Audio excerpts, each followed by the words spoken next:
One of the things we want to try and challenge is that we want people to be elected based on their own personal standing, so that you don't get confused. Nani unajificha nyuma ya SG, unaweka picha yake kubwa, wewe unaweka yako kidogo. People vote for you because of the SG, then immediately you are voted for, you start insulting him.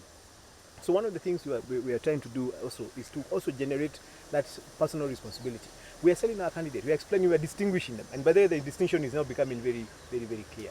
We have a situation, for example, when you look at our manifesto, and you look at the one from UDA, because there's no Kenya Kwanza by the way officially, it is Azimio and UDA. When you look at those comparisons, you're able to know what the distinctions are. When you're talking to people one-on-one, you're able to explain to them.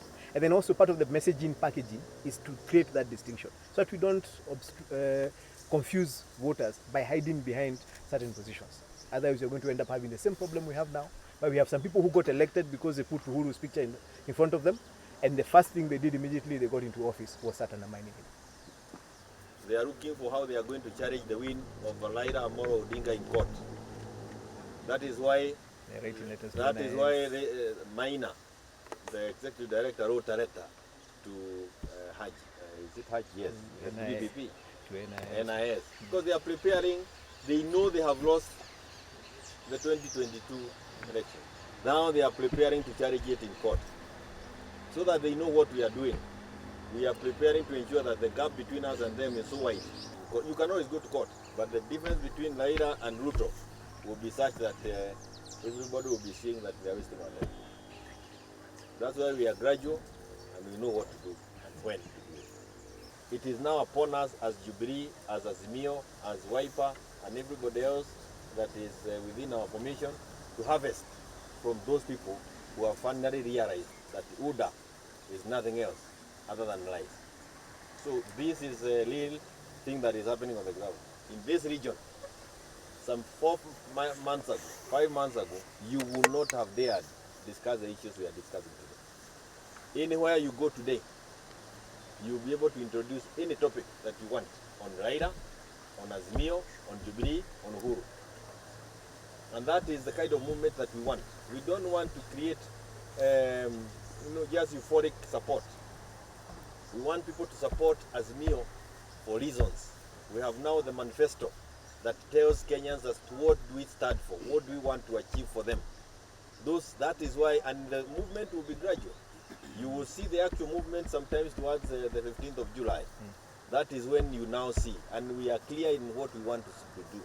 And we told you some times ago, we know what to do. We empower them with messages, and that's what we were doing today.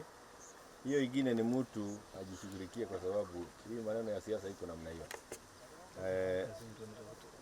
The party does not have and they are nowhere we have resources. If you want people to have those kind of resources, again, you'll be driving us the UDA way ya kuibaiba kila kona.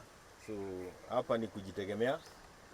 Usaidizi ni kama ile tumekuwa naye leo. We have discussed many issues including strategies, but it's encouraging to know that each one of us has planned his way of winning the elections. If there's anything we can do a party, for example, like organize a caravan when we are here, we'll organize one and we'll have all the candidates with us moving around the county. Those kind of joint activities, we will do that. And it's important to clarify that, because that's a narrative that is being used against some of our candidates, that they have been given money by the party. The party has no money to give.